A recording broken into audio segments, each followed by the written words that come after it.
اللہ السمیع العلیم العظیم الحفیظ بوجہ الکریم وسلطانہ القدیم من الرجس الخبیث المخبث الشیطان اللعین الرجیم وقبیلہ ونفخہ ونفسہ وہمزہ بسم اللہ الرحمن الرحیم۔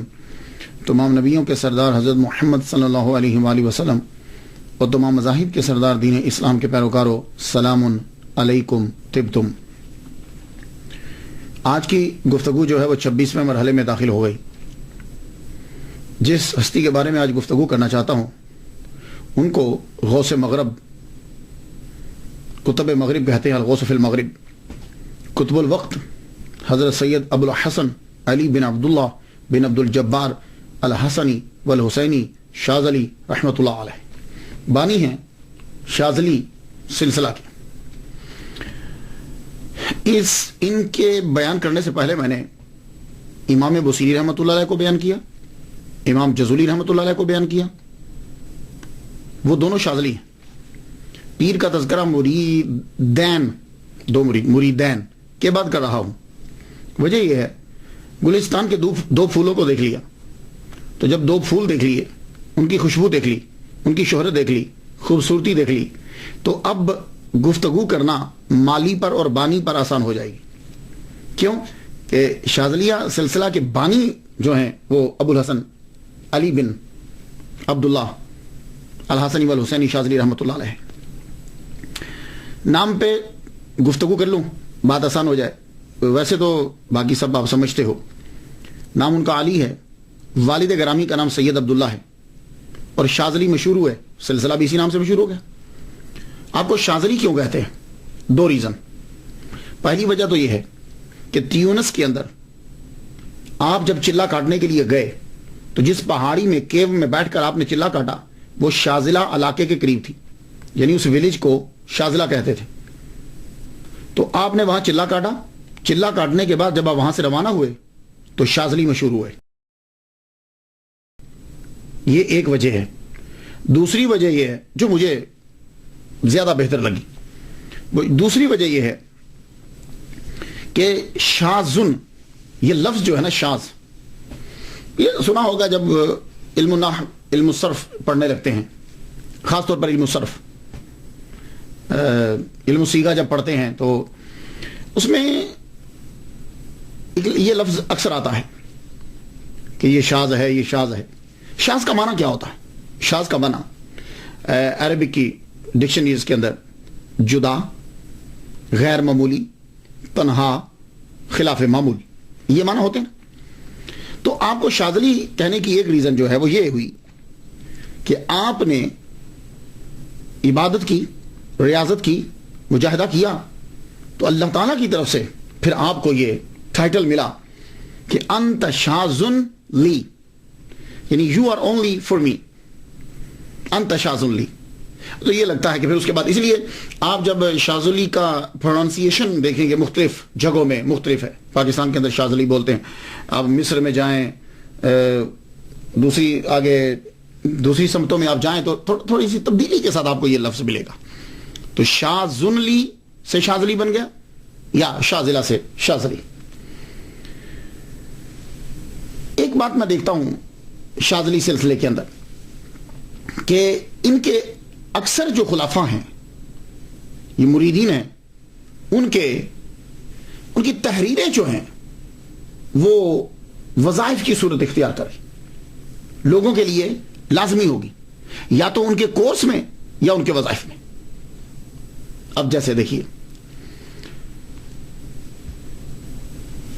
دلائل الخیرات، امام بصیری کا قصیدہ بردہ شریف، ابو الحسن شاذلی رحمۃ اللہ علیہ کا حزب البحر۔ ویسے تو 18 حزب ہیں، لیکن جو حزب البحر کو پذیرائی ملی ہے وہ کسی اور حزب کو نہیں ملی۔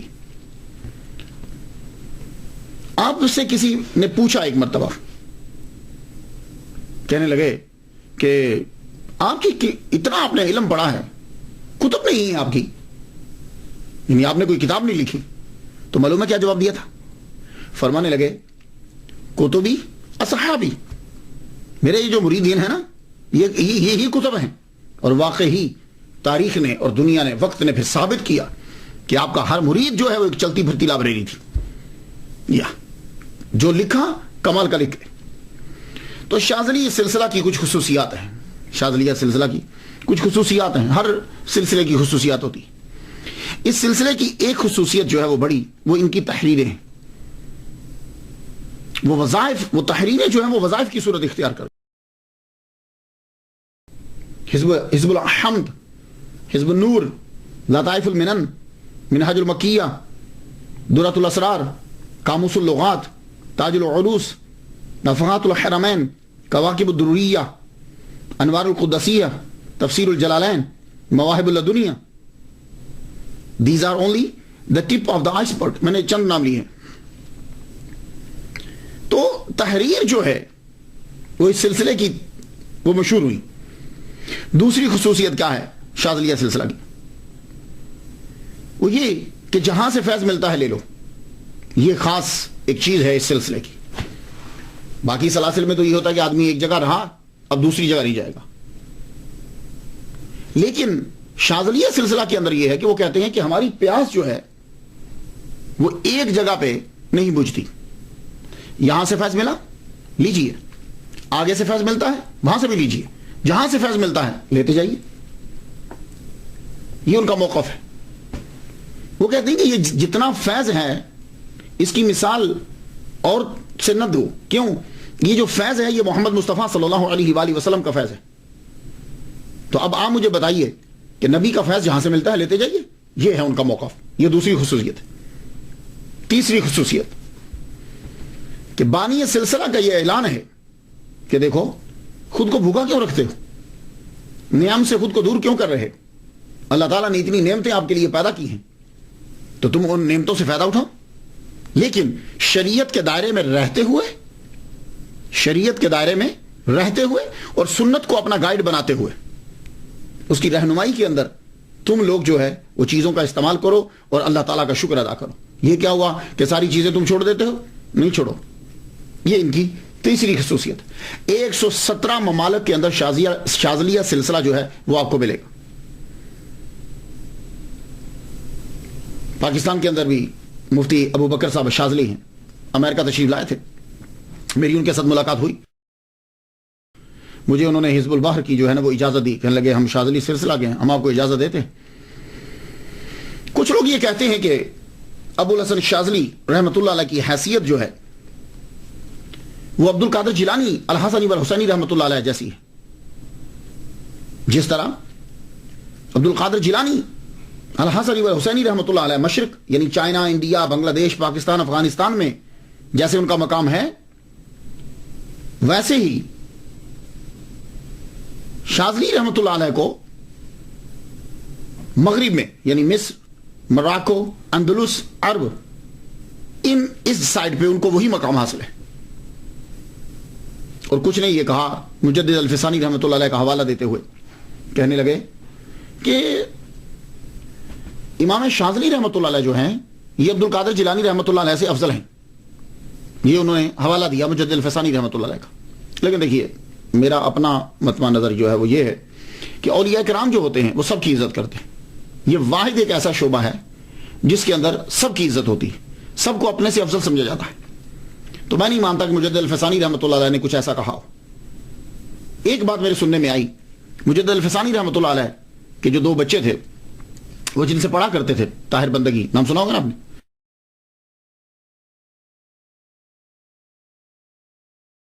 تو ایک دفعہ مجدد الفسانی رحمۃ اللہ علیہ قریب سے گزرے تو استاد کو دیکھا تو ان سے اپنے بچوں سے یہ کہنے لگے کہ تمہارے استاد کا نام میں نے دیکھا ہے کہ خوش بختوں میں یہ نام نہیں ہے۔ بچے بھی قربان جائیں، کیا کہنے لگے، ابو اگر آپ نے یہ دیکھ لیا ہے کہ ان کا نام خوش بختوں میں نہیں ہے تو پھر بس خوش بختوں میں نام ڈال بھی دیجئے۔ کہنے لگے اچھا۔ تو آپ نے توجہ ڈالی، نظر کی تو دیکھا کہ ان کا نام خوش بختوں میں نہیں آ سکتا، پکی طور پہ لکھ دیا گیا ہے کہ اس میں تبدیلی نہیں ہو سکتی۔ پھر ایک دم سے خیال آیا، کہنے لگے کہ میں نے سنا ہے کہ عبد القادر جیلانی الحسنی والحسینی رحمۃ اللہ علیہ یہ فرماتے ہیں کہ جو اللہ کو میرا وسیلہ دے کے بات کہے گا تو اللہ تعالیٰ وہ تقدیر کہ جو پختہ ہے اس کو بھی مٹا کے دوسرا لکھ دے گا۔ کیوں؟ اللہ تعالیٰ کے پاس تو قدرت ہے نا، کہ اللہ کو تو کسی نے نہیں روکا ہوا۔ تو اس وقت مجدد الفسانی رحمۃ اللہ علیہ نے اللہ تعالیٰ سے یہ دعا کی کہ اللہ شیخ سید عبد القادر جیلانی الحسنی والحسینی رحمۃ اللہ علیہ کے اس جملے کا صدقہ، ان کا صدقہ تو بہت بڑا ہے، اس جملے کا صدقہ میرے بچوں کے استاد کو خوش بختوں میں شامل فرما دے. تو اللہ تعالیٰ نے فرما دیا. تو ایسی جن کی گفتگو ہے ان کے بارے میں یہ کہنا کہ انہوں نے ترجیح دی. خیر میں تو میرا مطمع نظر یہی ہوتا ہے کہ جو میں نے چیز سیکھی ہے، اولیاء کرام ایک ایسا شعبہ ہے کہ جو ہر ایک دوسرے کو جو ہے وہ ترجیح دیتے ہیں.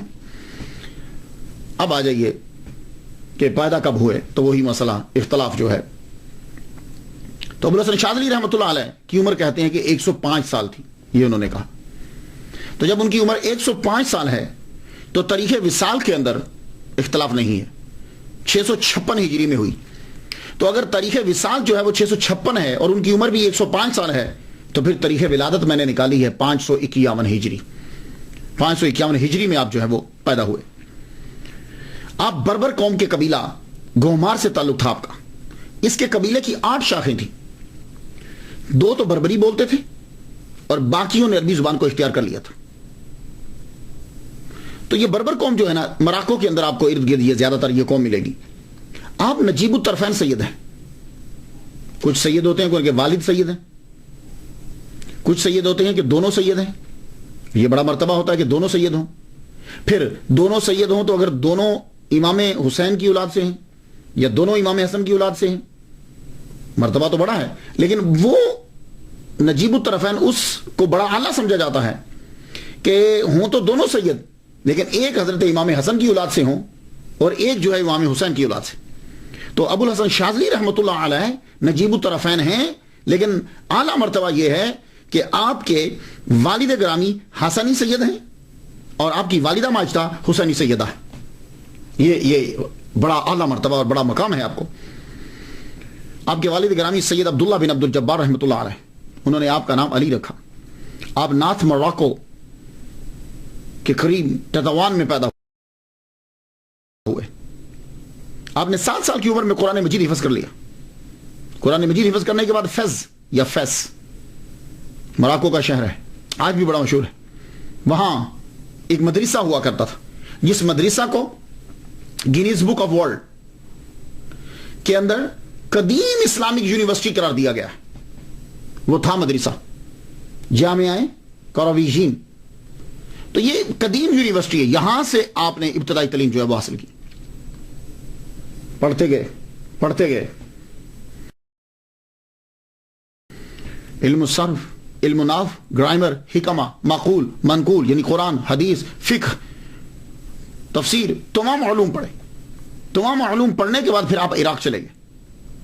اب ولی کی تلاش کرنی ہے، یعنی کس کی؟ پیر صاحب، پیر ڈھونڈنا ہے. کافی سیاحت کی. سیاحت کرنے کے بعد کتب کی تلاش ہے، پیر کی تلاش ہے. تو آپ کی ملاقات شیخ ابو الفتح واسطی رحمۃ اللہ علیہ سے ہوئی. کہنے لگے کہاں پھر رہے ہو؟ کہا عراق آیا ہوں، پیر کی تلاش ہے، کوئی پیر مل جائے، مرشد کی تلاش ہے. تو کہنے لگے مرشد تو تمہارے علاقے میں، تم مراکو کو چھوڑ کے عراق میں پھر رہے ہو، چلو واپس جاؤ، جہاں رہتے ہو وہیں ہیں تمہارے مرشد. کہنے لگے اچھا. آپ پھر عراق سے ان کے کہنے پر واپس مراکو آئے، اپنے شہر. مراکو جب پہنچے تو انہوں نے یہ بتلایا تھا کہ تم جب جاؤ گے تو تمہارے شیخ جو ہیں وہ تمہیں وہاں ملیں گے. تو آپ 25 سال کی عمر میں آپ واپس آئے.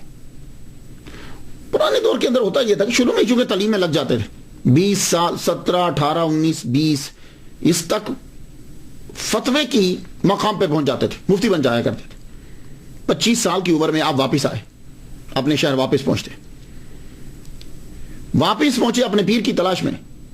تو معلوم ہے سید ابوالحسن شاذلی رحمۃ اللہ جب واپس آئے تو آپ نے پیر کو تلاشا کیسے پتا چلا کہ یہ میرے پیر ہیں؟ یہی سوال انہوں نے عراق میں کیا تھا، ابو الفتح سے کیا تھا کہ مجھے یہ تو بتاؤ کہ میرا پیر ملے گا کیسے، مجھے کیسے پتا چلے گا کہ یہ مرشد ہے، یہ کتب ہے. کہنے لگے تم جاؤ، جب تم اپنے گاؤں پہنچاؤ گے نا تو تم ذرا غور سے دیکھنا، جس کے سر سے نور کی شعاع نکلتی ہوگی وہ تمہارے مرشد ہوں گے. کہنے لگے اچھا. اب یہ واپس آئے. واپس جب آئے جبل عالم جہاں آج مزار ہے، تو جب اس کے نیچے پہنچتے ہیں تو دیکھتے ہیں کہ وہ پہاڑی جو ہے اس کے اوپر سے نور کی شعاع جو ہے وہ آسمان کی جانب جا رہی. اب آپ پہاڑی کے اوپر چڑھنے لگے, نیچے سے بلندی کی طرف جانے لگے. تو کیا دیکھتے ہیں کہ وہاں جو ہستی بیٹھی ہے ان کا بیٹا ساتھ ہے اور ایک بزرگ, تھوڑی سی ادھیڑ عمر ہے, بیٹھے ہیں, قرآن مجید کی تلاوت ہو رہی اور نور کی شعاع آسمان کی جانب جا رہی ہے. جانتے ہو یہ کون ہے؟ آج بھی چلے جائیے مراکو کے اندر, مولائی عبدالسلام بن سلیمان مشیش رحمت اللہ علیہ کے نام سے دنیا ان کو جانتی ہے. اب ایک نام آ جائے ہسٹری کے اندر, سٹوری میں نام آ جائے, بات کرتے ہوئے نام آ جائے تو تجسس ہوتا ہے, یعنی یہ کون سی ہستی ہے, ان کے بارے میں بھی معلوم ہو. اگر صرف نام ہو تو طلب بڑھ جاتی ہے, اس لیے میں تذکرہ کرتے ہوئے بیچ میں مختصر سا تذکرہ کرتا چلا جاتا ہوں. تو اب جب ابو الحسن شاذلی رحمۃ اللہ علیہ کا تذکرہ چل رہا ہے تو ان کے پیر کا عبدالسلام بن سلیمان مشیش رحمۃ اللہ علیہ کا تذکرہ تھوڑا سا نہ ہو تو بات جو ہے نا وہ تشنہ رہ جائے گی. یہ کون ہیں؟ آج شاذلی سلسلے کے پیر کوئی معمولی ہستی نہیں ہے, شاہی خاندان سے تعلق ہے. ان کا خاندان جو ہے وہ حکومت کرتا رہا ہے. تو جن کا خاندان حکومت کرتا رہا ہو عادات بڑی اعلیٰ ہوتی ہیں, مگر حکومت چھوڑ دی. 7ویں صدی ہجری میں قبیلہ بنی اوروس کے اندر پیدا ہوئے جو گھمار نارتھ موراکو میں رہتا تھا. 559 ہجری میں آپ پیدا ہوئے ہیں. آپ بھی سادات خاندان سے ہیں, اسی لیے مولائی کہا جاتا ہے. ہر علاقے کے اندر سید کے لیے مختلف جو ہیں وہ القابات ہوتے ہیں. پاکستان کے اندر بابا بولتے ہیں, باپو بولتے ہیں, کسی جگہ پہ شریف کہتے ہیں, شریفوں کا گھرانہ, وہ اصل میں سادات ہوتے ہیں. کسی جگہ پہ مولائی کہا جاتا ہے, تو یہاں مراکو میں مولائی بولتے ہیں. تو مولائی جب بولیں گے تو معلوم یہ ہوگا یہ سادات خاندان سے. آپ کے والد گرامی کا نام سلمان تھا, سلیمان, مگر بعد میں مشیش مشہور ہو گیا, اس لیے آپ کو عبدالسلام مشیش کہتے ہیں. تو مشیش جو ہے یہ آپ کے والد گرامی ہیں سلیمان, ان کا نام مشیش پڑ گیا. مشیش کیسے کہتے ہیں؟ بربری قوم میں چھوٹی بلی کو مشیش کہتے ہیں, پھر آپ کا لقب جو ہے وہ مشہور ہو گیا.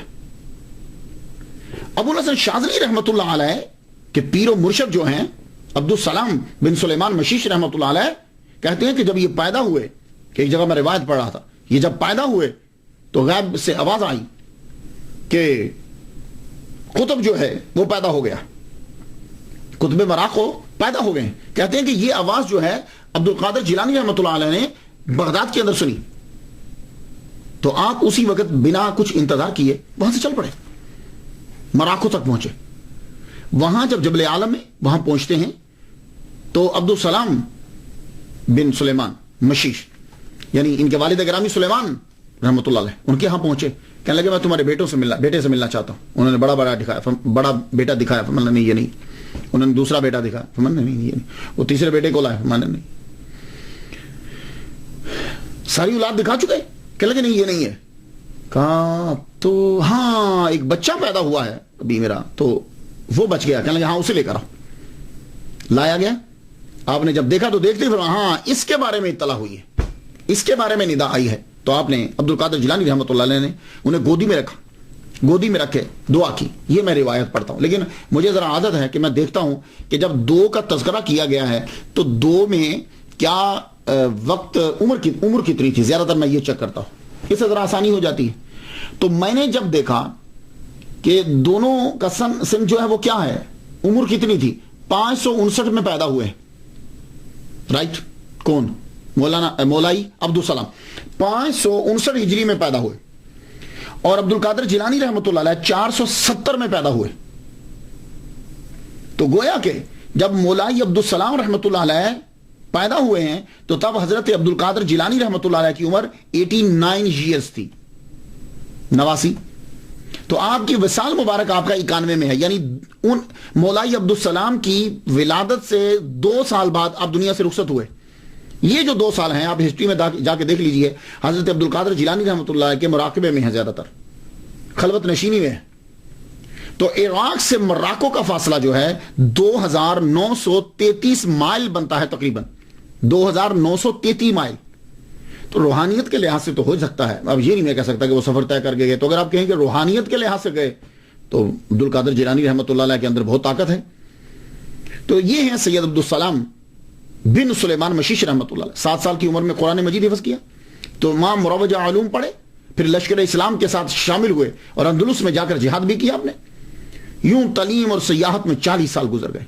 40 سال کے بعد ابو الحسن شاذلی رحمۃ اللہ کے پیر و مرشد واپس مراکو میں تشریف لاتے. واپس تشریف لائے تو جبل عالم میں آ کر آپ نے خلوت نشینی اختیار کر لی. یہ جہاں آپ کا مزار ہے بہت بلندی پہ جگہ ہے, وہاں آپ نے بیٹھ کر تبلیغ شروع کر دی. لوگ آتے آپ سے فیض لیتے, آپ تبلیغ بھی کرتے. اسی دور کے اندر کسی نے مراکو کے اندر جھوٹی نبوت کا دعویٰ کر دیا کہ میں نبی ہوں. آپ نے اس کی مخالفت کی. اس کے پاس کچھ جن تھے, وہ جنوں سے لوگوں کو تنگ کرتا تھا. ایک دفعہ اس نے جنوں کو بلایا تو جن جو ہے آتے ہوئے انہیں دیر لگ گئی. کہنے لگا تم میری خدمت میں جلدی کیوں نہیں آئے؟ کہنے لگے جب ہم گزر رہے تھے ایک پہاڑی کے اوپر سے جب گزرے ہیں تو ایک نور کی شعاع نکل رہی تھی, اس کی وجہ سے ہمیں اس نور نے ہمیں اڑا کر رکھ دیا. اب اس کو ذرا غصہ آیا. اس نے کچھ بندے بھیجے, فجر کی نماز پڑھتے ہوئے ابو الحسن شاذلی رحمۃ اللہ کے پیر و مرشد کے اوپر قاتلانہ حملہ ہوا. فجر کی نماز کے اندر ہی آپ کو شہید کر دیا گیا.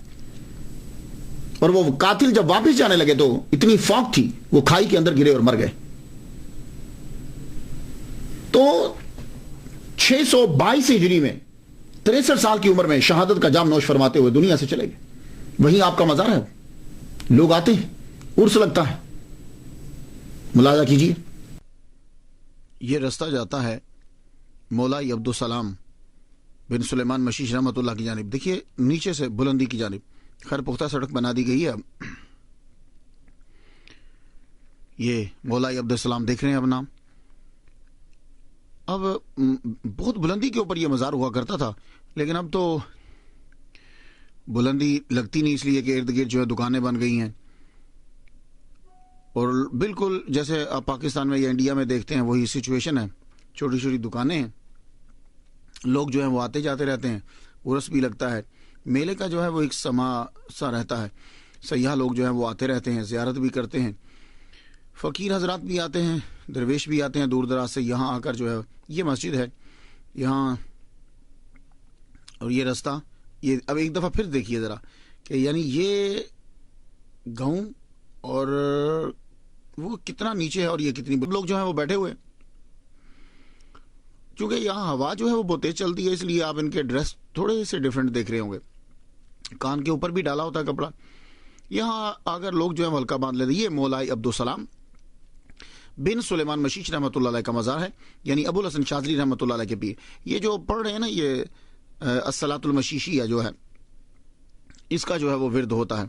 لوگ جو ہیں وہاں بیٹھ جاتے ہیں, 10-10 12-12 اس سے بھی زائد کی ٹولی جو ہے وہ بیٹھ جاتی ہے. تو یہ صلاۃ المشیشیہ جو ہے یہ پڑھا جاتا ہے. یہ دیکھ لیا کتنا عظیم پیر ہے, اللہ تعالیٰ نے کتنا مرتبہ دیا. لیکن آپ سادگی ذرا دیکھیے, پہاڑی کی چوٹی کے اوپر یہیں وہ چلا کاٹتے تھے اور یہیں جو ہے ان کا مزار جو ہے وہ بنا دیا گیا. اب آپ ذرا دیکھیے گا, پھر ایک دفعہ منظر دیکھیے. وہ دیکھیے یہاں کافی جو ہے نا اسے بھی پیسا, کافی جو ہے وہ پی جاتی ہے. اسے پہلے اچھی طریقے سے پیسا جاتا ہے, پھر اس کے بعد کافی بنائی جاتی ہے. سردی ہوتی ہے, یہ دیکھیے لوگ یہ بیٹھے ہیں اور یہاں جو ہے ذکر اذکار جو ہے وہ چلتا رہتا ہے. بالکل ہوا بہت تیز ہے, بلندی کے اوپر ہے یہ بالکل. اور یہ پھر ایک دفعہ مزار کی جو ہے وہ زیارت کر لیجئے. اور یہ لوکل لوگ ہیں, یہ جو جنہوں نے یہ ڈریس پہنا ہوا ہے یہ یہاں کے لوکل لوگ ہیں. اور یہ باہر کے جو لوگ آتے ہیں وہ ایسے. تو جانے سے پہلے عبدالسلام بن سلیمان مشیش رحمۃ اللہ علیہ دنیا کو 3 کتب دے گئے. سیدنا ابراہیم, سیدنا احمد بدوی, سیدنا ابو الحسن علی بن عبداللہ شاذلی رحمۃ اللہ علیہ. یہ 3 کتب دنیا کو دے کر گئے. تو ابو الحسن آپ نے سید عبدالسلام کے بارے میں سن لیا. اب سنی, اب آپ کو سمجھ آ جائے گی. جب پیر کے بارے میں پتا چل گیا تو اب دیکھیے ابو الحسن شاذلی رحمۃ اللہ علیہ کو معلوم ہو, اب بتایا گیا کہ جب تم جاؤ گے تو نور کی شعاع نکلتی ہوگی. آپ نے جب نور کی شعاع کو دیکھ لیا تو آپ پہاڑی اپنے پیر کے پاس جانے لگے. نیچے آپ نے پہلے وضو کیا, وضو کر کے آپ بلندی پہ گئے, دیکھا کہ پیر صاحب قرآن پڑھ رہے ہیں, قرآن تلاوت ہو رہی ہے, آپ بھی سمت کر رہے ہیں, بیٹا آپ کا پڑھ رہا, آپ قرآن کی تلاوت سن رہے. قرآن کی تلاوت جو ہے, اب یہ ہاتھ باندھ کے کھڑے ہو گئے, کیونکہ جو قرآن پڑھ رہا ہو آپ اس کو سلام نہیں کر سکتے. یہ بات یاد رکھیے گا. قرآن پڑھا آپ کے السلام علیکم نہیں, قرآن پڑھنے والے کو سلام نہیں کر سکتے. جو آدمی سویا ہوا ہے آپ اس کو سلام نہیں کر سکتے. جو آدمی ریسٹ روم میں بیٹھا ہے آپ اس کو سلام نہیں کر سکتے. جو آدمی روٹی کھا رہا ہے آپ اس کو سلام نہیں کر سکتے. جو آدمی نماز پڑھ رہا ہے آپ اس کو سلام نہیں کر سکتے. سن لیا آپ نے, یہ مسائل ہیں. میں ان کی حکمت میں گفتگو نہیں کر رہا. تو وہ قرآن پڑھ رہے تھے، سلام نہیں کیا، ہاتھ باندھ کے کھڑے ہو گئے. لیکن دیکھتے ہیں کہ جب قرآن کی تلاوت ہو رہی ہے تو آسم وہ جو پہاڑ ہے وہ بھی ساتھ یوں ہلتا ہوا نظر آ رہا. جب تلاوت مکمل ہوئی تو آپ نے سلام کیا تو وہ کہنے لگے وضو کیا ہے؟ کہا حضور میں وضو کر کے آیا ہوں. میں نے کہا جاؤ وضو کرو. اب آپ ذرا دیکھیے گا بلندی، اور یہ نیچے آئے، پھر وضو کیا، وضو کر کے اوپر گئے. اوپر جب گئے تو کہنے لگے وضو کر کے آؤ. پھر نیچے آ گئے. 2 دفعہ تو وضو کر چکے ہیں، تیسری دفعہ نیچے آئے، وضو کرنے لگے تو سوچ میں پڑ گئے یہ کون سا وضو ہے؟ وہ بھی جانتے ہیں، میں بھی جانتا ہوں کہ میں اپنے اعضاء کو دھو کر آیا ہوں. یہ کون سا وضو ہے کہ جس کا مجھے آرڈر دیا جا رہا ہے؟ تو ایک دم سے القاء سمجھیے، الہام سمجھیے، انسپائریشن سمجھ گئے. اسی وقت اپنے اعضاء دھونے سے پہلے نیت کرتے ہیں میں نے جو کچھ پڑھا، جو میرے دماغ اور دل میں ہے، میں سب صاف کرتا ہوں. اب وہی کچھ میں بھروں گا جو میرا پیر مجھے دے گا. آزاد ہوئے، دھونے کے بعد اب چلے اوپر. جب پہنچے پیر کے سامنے کہنے لگے ہاں، دیکھتے ہی کہنے لگے ہاں تمہارا نام علی ہے، تمہارے ابا کا نام عبداللہ. تو ان کا نام بس نام بتاتے چلے گئے، عبد الجبار. پورا محمد مصطفیٰ صلی اللہ علیہ وسلم تک سارا شجرہ بیان کر دیا. آپ حیران رہ گئے کہ ان کو میرے پورے شجرہ کا پتا ہے. بیٹھو. اب فرمان لگے دیکھو، جب بکٹ خالی ہو تو اس میں پانی جو ہے وہ ڈالا جا سکتا ہے. جب بکٹ بھری ہوئی ہوگی، اب یہ گلاس ہے، اس میں پانی خالی ہو تو پانی ڈالا جا سکتا ہے. لیکن جب جو پہلے ہی سے بھرا ہوا ہے تو پھر کیا ڈالیں گے؟ یہ بکٹ جو ہے، بوکا جو ہے کنویں کا، پہلے سے بھرا ہو تو کیا پانی نکالیں گے یا ڈالیں گے؟ یہ اشارہ تھا اس طرف کہ وہ جو تم سوچ کر آئے ہو مجھے معلوم ہے، اب کلین ہو گیا، اب ہم جو چیز ڈالیں گے وہ صحیح رہے گی. تو اب آپ نے تربیت شروع کر دی. آپ ان کے پاس رہتے اور تربیت شروع ہو گئی. جب آدمی نیا نیا کسی فیلڈ میں جاتا ہے نا تو شوق ہوتا ہے کہ لوگ میری جانب آئے. یا ہر فیلڈ کے اندر لوگ میری جانب آئے. ابوالحسن شاذلی رحمۃ اللہ علیہ، آپ کے من میں یہ آیا کہ لوگوں کے دل میں خدا تعالیٰ میری محبت ڈال دے. یہ آپ نے سوچا. سوئے آپ خواب میں دیکھتے ہیں کہ مرشد جو ہیں ان سے آپ کہہ رہے ہیں اپنے پیر سے کہ پیر اللہ سے دعا کرو کہ اللہ تعالیٰ تمام دنیا، یہ لوگ جتنے ہیں، ان کے دلوں میں میری محبت پیدا کر دے. تو اس سے کیا ہوگا؟ جب آدمی لوگوں کے دلوں میں تمہاری محبت پڑے گی تو کیا ہوگا؟ پھر لوگ تمہارے پاس آئیں گے. تو دھیان کہاں رہے گا؟ لوگوں کی طرف. تو دھیان تو ادھر ہی رہے گا. تو یہ کامیابی نہیں ہے کہ تمہارا دھیان صرف لوگوں کی طرف رہے. کامیابی یہ ہوتی ہے کہ آدمی کا دھیان اللہ کی طرف رہے. تو آپ ذرا سنیے گا. تو انہوں نے جب یہ سوچا کہ شیخ اللہ سے دعا کرو اللہ تمام لوگوں کے دلوں میں میری محبت ڈال دے، تو آپ نے سنا کہ شیخ اللہ سے دعا کر رہے ہیں، اے اللہ لوگ چاہتے ہیں کہ لوگوں کے ساتھ معاملہ آسان ہو، میں چاہتا ہوں مشکل ہو تاکہ تو ہی تو رہے. واہ، سنا آپ نے؟ یعنی لوگ یہ چاہتے ہیں کہ لوگوں کے ساتھ رابطہ آسان ہو جائے، میں چاہتا ہوں کہ مشکل ہو جائے، لوگ ملے ہی نہ، تاکہ ہر کام میں توجہ جو ہے وہ پروردگار عالم کی طرف رہے.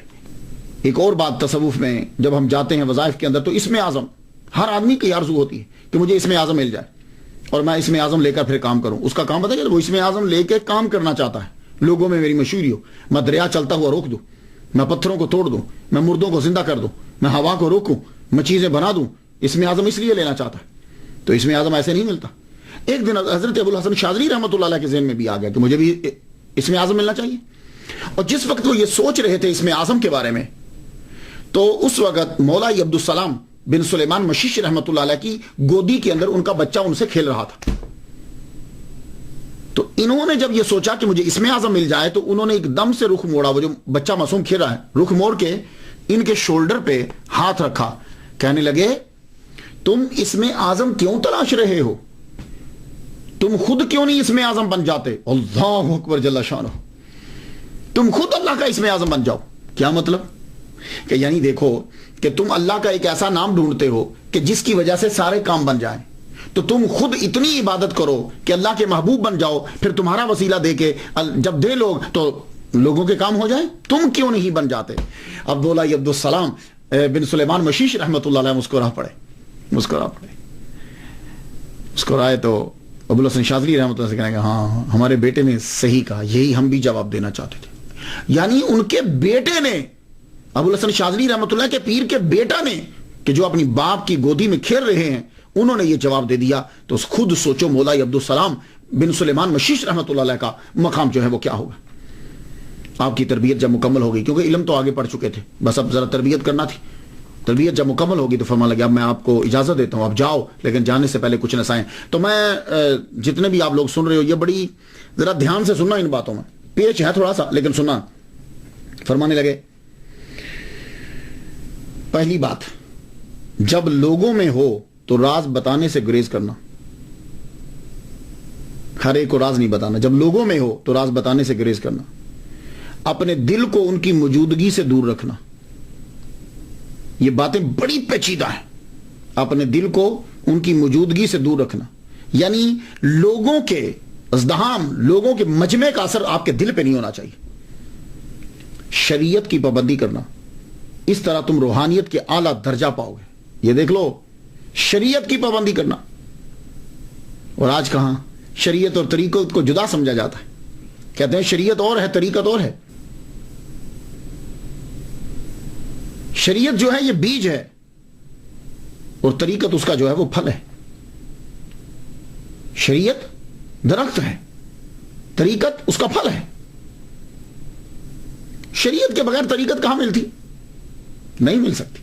اور اگر دیکھتے ہو تم کہ طریقت جو ہے وہ شریعت کے بالکل الٹ ہے, تو چھوڑ دو ایسی طریقت کو. یہ بات یاد رکھنا, طریقت کبھی شریعت کے الٹ نہیں جائے گی. اور فرماتے ہیں تم اللہ کی مانو گے تو اللہ آسانی دے گا اور حفاظت کرے گا. اور یہ اب جملے سننے والے, ایسے لوگوں کی دوستی اختیار نہ کرنا جو تیری دوستی چاہتے ہوں. ہے نا مشکل بات, آسانی سے سمجھ میں نہیں آئے گی, لیکن اس پہ آپ ٹائم دیجئے گا. ایسے لوگوں کو اپنا دوست مت بنانا جو تیری دوستی چاہتے ہوں. یہ چیپ لوگ ہوتے ہیں. اس کو دوست مت بنانا جو خود کو تجھ پر ترجیح دے, کمینہ آدمی ہے. اور ان کو دوست مت بنانا جو تجھ کو خود پہ ترجیح دیں, لالچی ہے کہ کوئی کام نکالنا ہے. دیکھ رہے ہیں آپ, بہت پیچیدہ جملے ہیں. یہ ایسا لگے گا جیسے غلط ہے, نہیں, اس پہ غور کرنا ہے. تو پھر دوست کسے بنایا جائے؟ تو آپ نے فرمایا اس کو دوست بنانا کہ جب بھی کوئی بات ہو یا کام ہو جواب میں اللہ ہی آئے. اللہ اکبر جل شانہ. فرمان لگے جاؤ لوگوں کو صرف اللہ کی طرف بلانا, کیونکہ جو دنیا کی طرف بلاتا ہے وہ دھوکہ دیتا ہے. جو کام کی طرف بلاتا ہے اور کام میں لگاتا ہے مصیبت میں ڈالتا ہے. جو اللہ کی طرف بلاتا ہے اچھی نصیحت کرتا ہے. آپ وہاں سے ٹیونس آئے, وہاں کے گو شاذلہ میں آپ نے چلا کاٹا اور لوگ آپ کو شاذلی پکارنے لگے. پھر جبل زاغوان میں چلا کاٹا,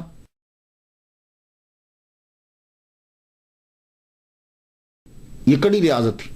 یہاں سے حکم ہوا کہ اب تم تعلیم کو شروع کر دو.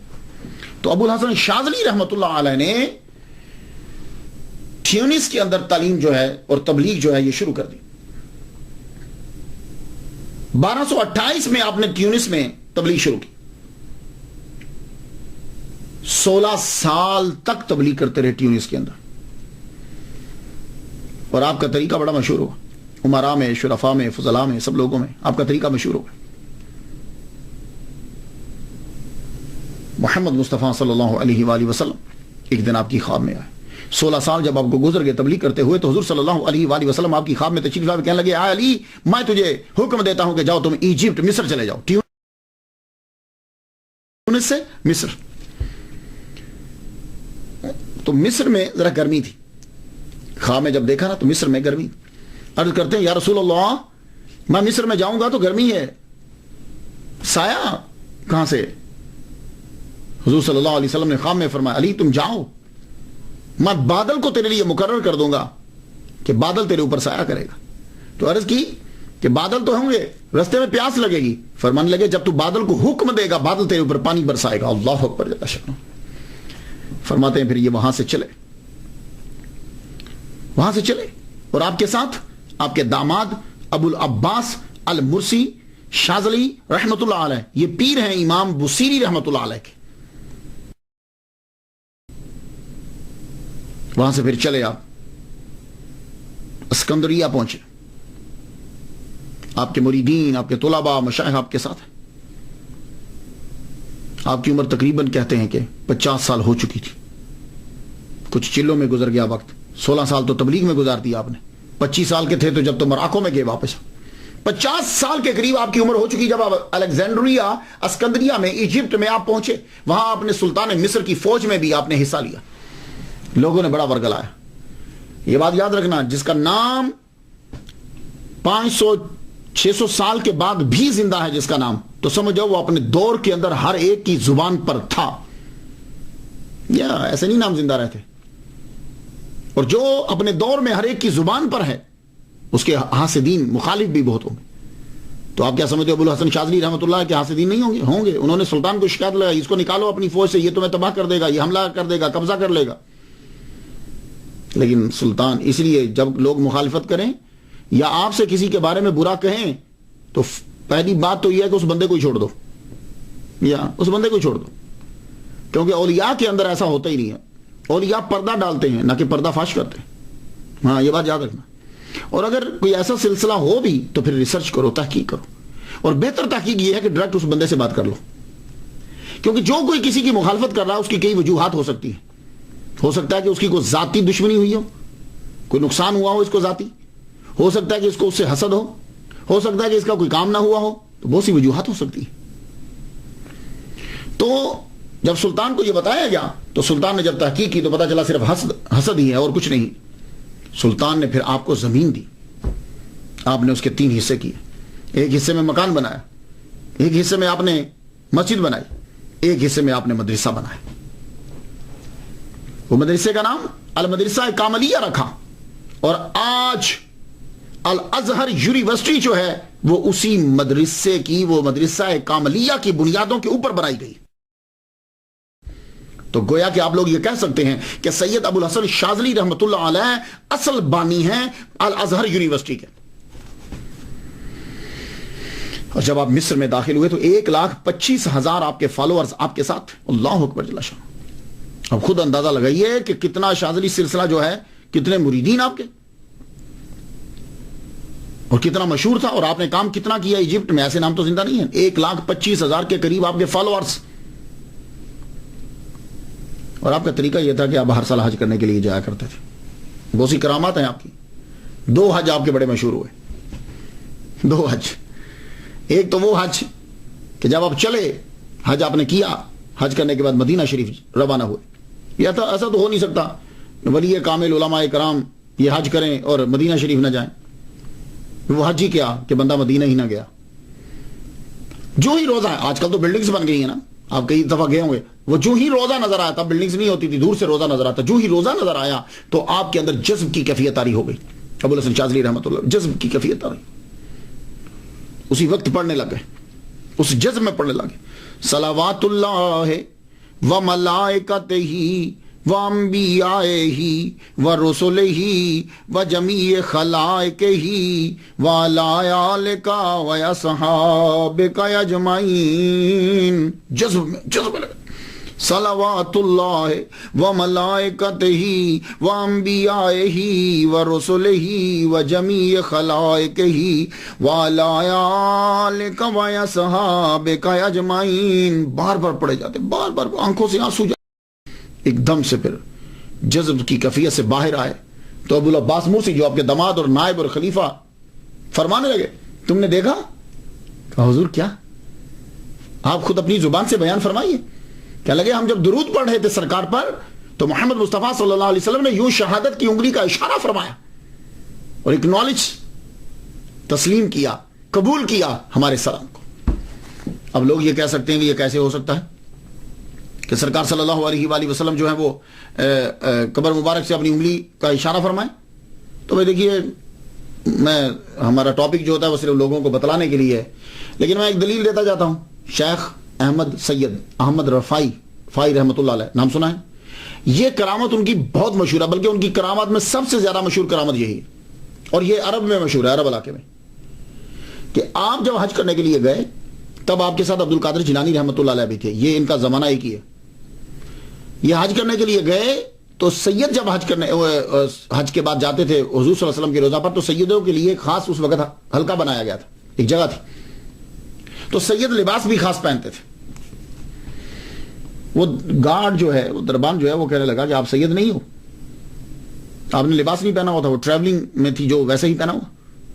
آپ نے وہیں سے کھڑے ہو کے کہا السلام علیکہ یا جدی. تو روزہ انور سے آواز آئی وعلیکہ السلام یا ولدی، تجھ پر بھی سلام ہوگا میرے بیٹے. یہ آواز لوگوں نے سنی تو پھر شاید کیا کیفیت تاریخ ہوگی. تو آپ نے فرمایا نانا آج آپ اپنے ہاتھ مبارک نکالیے، میں دونوں ہاتھوں کو فزیکلی چومنا چاہتا ہوں. اللہ اکبر جل شان. کتابوں کے حوالے دینے کی ضرورت نہیں ہے، اتنی مشہور تواتر کے ساتھ یہ آپ کی کرامت ہے. ہزاروں آدمی وہاں موجود تھے. محمد مصطفیٰ صلی اللہ علیہ وآلہ وسلم نے اپنے دونوں ہاتھ مبارک اپنے قبر انور سے نکالے اور شیخ احمد رفاعی رحمۃ اللہ علیہ نے آگے بڑھ کر اپنے نانا کے دونوں ہاتھوں کو چوما. اللہ اکبر جل شان. تو اس لیے میں کیا گفتگو کروں ان باتوں کے اوپر. لیلۃ القدر کے بارے میں امام ابو الحسن شاذلی رحمۃ اللہ علیہ کا بیان اور آپ کے ایمان کو مضبوط کر دے گا. آپ کے داماد، آپ کے خلیفہ اور سجادہ نشین اور نائب حضرت ابو العباس المرسی الشاذلی رحمۃ اللہ علیہ کہتے ہیں کہ ہم اپنے شیخ کے ساتھ جا رہے تھے، ماہ رمضان ہے، سفر کرتے کرتے خیروان میں پہنچ گئے. تراویح کا وقت آیا، تراویح پڑھی، کچھ ارد گرد کے لوگ بھی شامل ہوئے، انہوں نے بھی تراویح ادا کی. تراویح ادا کرنے کے بعد لوگ تو چلے گئے گھروں کو. پیر تہجد کے لیے جب اٹھے، یعنی تیار ہوئے نماز پڑھے تہجد کی، میں نے دیکھا کہ پیر کے سر سے نور کی شعاع جو ہے وہ بلندی کی جانب جا رہی. اور تھوڑی دیر کے بعد میں کیا دیکھتا ہوں کہ کچھ سفید پرندوں کو میں نے دیکھا کہ وہ میرے پیر کے گرد گھوم رہے ہیں. اللہ اکبر جل شان. صبح ہم نے روزہ رکھا، نماز ادا کی، روزہ رکھا. روزہ رکھنے کے بعد ہم لوگ چل پڑے. چلتے ہوئے رستے میں خود ہی پوچھتے ہیں ابو الحسن شاذلی رحمۃ اللہ علیہ ابو العباس المرسی سے، دیکھا تھا رات کو تم نے؟ ہاں حضور. کیا جلوہ تھا، کیا نور تھا، کیا شان اور کیا مقام. فرمانے لگے وہ سفید پرندے تم دیکھ رہے تھے؟ رس کی حضور ہاں دیکھے. فرمانے لگے وہ اقطاب، غوثوں، ابدال، اولیاء، ان کی روحیں تھیں، وہ سب کے سب مجھے ملنے کے لیے آئے تھے. وہ رات کوئی عام رات نہیں تھی، وہ رات لیلۃ القدر تھی اور یہ 26واں روزہ تھا جب وہ رات ہوئی بعد میں. تو فرمانے لگے اس رات کو مضبوطی سے پکڑ لو، یہی لیلۃ القدر ہے. اب جس نے دنیا میں آنا ہے اس نے جانا تو ہے ہی. آپ رہتے تھے قاہرہ کے اندر. ایک دن ویسے ہی سوچنے لگے، کہنے لگے یہ فرعون کی زرزمین اور پلید زمین، میں اس کے اوپر یہاں رہوں؟ یوسف علیہ السلام نے بھی کہا تھا مجھے یہاں سے لے جائیے گا. بس بزرگ کی موج ہے. اللہ تعالیٰ نے فرمایا، یہ الہام سمجھ لیجئے، کہ ہم آپ کو ایسی زمین دیں گے قبر کے لیے اور قیام کے لیے کہ جہاں کسی نے ایک گناہ بھی نہیں کیا ہوگا. تو آخری عمر کے اندر آپ نے ہمیسرہ میں جا کے قیام کیا. ہمیسرہ 300 کلومیٹر ہے قاہرہ سے، مکہ کے راستے میں آتا ہے. یہ جاؤ، ہم وہاں تمہیں ایک کنواں بھی دیتے ہیں، کچھ تھوڑی سی کھجوریں ہیں، وہ جگہ تمہارے لیے. تو آپ وہاں ہمیسرہ میں آپ نے وہاں جا کے قیام کیا. آپ کو تیز بخار ہو گیا. شوال کا مہینہ ہے، بخار بڑھتا گیا، بخار بڑھتا گیا. 11 آ گئی. اور ان دنوں میں آپ وصیتیں بھی کرتے جا رہے ہیں اور سمجھاتے بھی جا رہے ہیں. سب سے پہلے آپ نے حزب البحر یہ پڑھنے کا لوگوں کو لیے بولا کہ تم لوگ میرے بعد حزب البحر کو ضرور پڑھنا. اور یہ جو حزب البحر ہے یہ پڑھی جاتی ہے. شاذلی سلسلے کے اندر اس کو لازمی پڑھا جاتا ہے. کہیں تو اجتماع میں، اجتماعی صورت میں پڑھا جاتا ہے، اور کہیں انفرادی اکیلے میں پڑھا جاتا ہے. آپ ملیشیا میں چلے جائیں تو وہاں سینکڑوں کی تعداد میں لوگ بیٹھے ہوتے ہیں. ایک صاحب یوں جیسے میں بیٹھا ہوں ایسے بیٹھ کر وہ حزب البحر پڑھتے ہیں اور سب لوگ جو ہے اسے سنتے ہیں. ترکی کے اندر اسے پڑھا جاتا ہے، ایجپٹ میں اسے پڑھا جاتا ہے، اور کچھ لوگ تنہائی میں بھی پڑھتے ہیں. یہ جو حزب البحر ہے اسے آپ نے لازمی قرار دیا. یہ حزب البحر کیسے لکھی گئی؟ بہت مشہور ہے یہ دعا. آپ حج کے لیے، آپ کو آرڈر آیا کہ حج کے لیے چلے، اٹھے چلیے حج کو چلتے ہیں، مریدین کو ساتھ لے لیا. جب آپ پہنچے سمندر کے کنارے پہنچتے ہیں، دریا نائل پہ پہنچے آپ، تو وہاں دیکھتے ہیں کہ جہاز ہی کوئی نہیں، جہاز سب چلے گئے. فرمانے لگے جاؤ جہاز کو تلاش تو کرو، باہری جہاز تو کوئی ملے.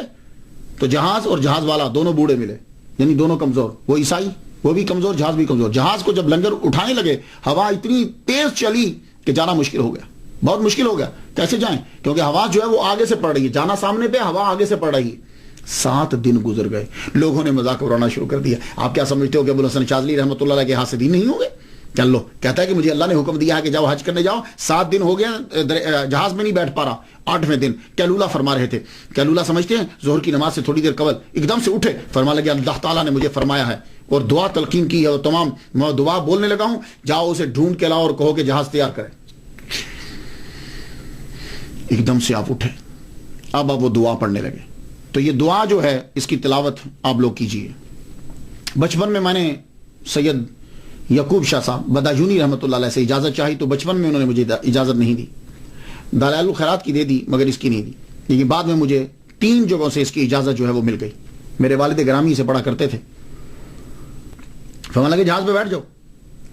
اب ہوا اتنی تیز چلی پیچھے سے, پہلے تو آگے سے تھی, اس کے پڑھنے کے بعد ہوا اتنی تیزی سے چلی پیچھے سے کہ موقع نہ ملا کہ رسی کو بھی اکھیڑ لے, کھول لے. اسے کاٹا, جہاز پہ بیٹھے اور وقت مقررہ حج جو ہے وہ جا کر ادا کیا. اللہ اکبر جل شان. تو یہ حزب البحر جو ہے یہ پڑھا جاتا ہے. ویسے آپ کسی وقت بھی پڑھ سکتے ہیں, لیکن مغرب کے بعد اسے پڑھا جاتا ہے. اس کی زکات جو ہے وہ نکالنی ہو تو سفر کے اندر شروع کی جاتی.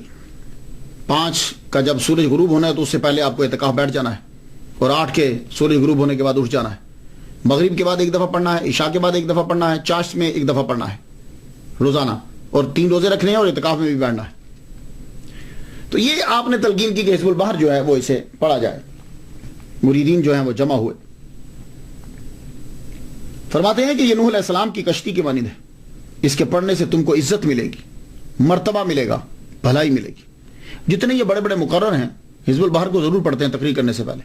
دبدبا ہوتا ہے, پوری عوام کے اوپر وہ چھا جاتے ہیں حزب البحر, اور آدمی ان کے سامنے گفتگو کم ہی کرتا ہے, جلال ہوتا ہے ان کا.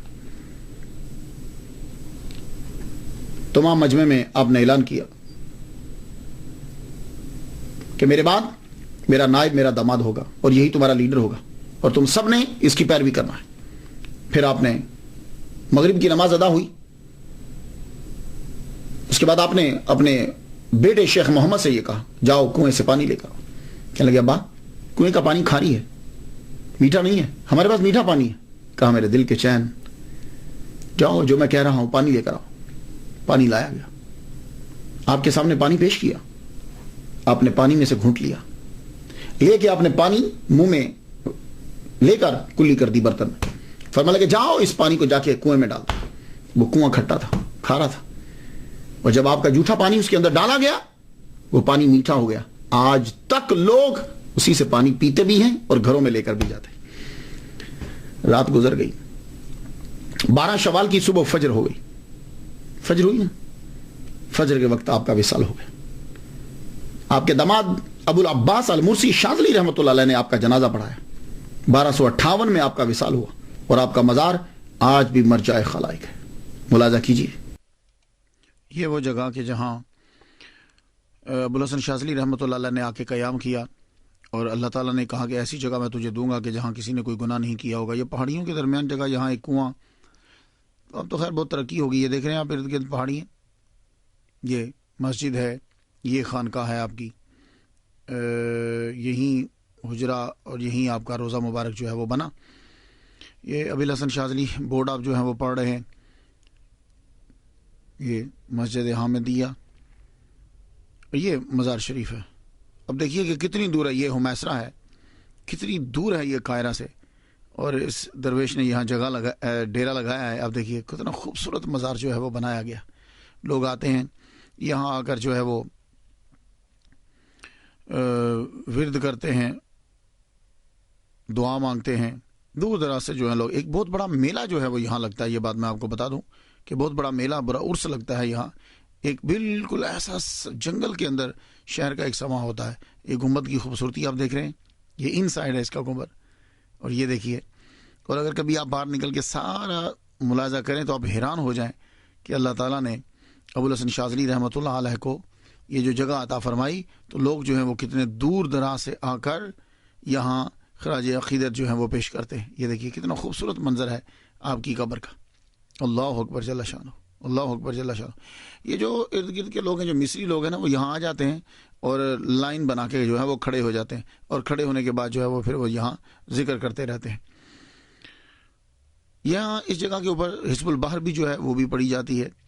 حزب البحر کی تلاوت اکیلے لوگ بھی کرتے ہیں, مل کے بھی جو ہے وہ کرتے ہیں. اس کے علاوہ بھی اور بھی بہت سے وظائف ہیں جو یہاں پڑھے جاتے ہیں. یہ دیکھ رہے ہیں آپ کتنا خوبصورت جو ہے وہ منظر ہے.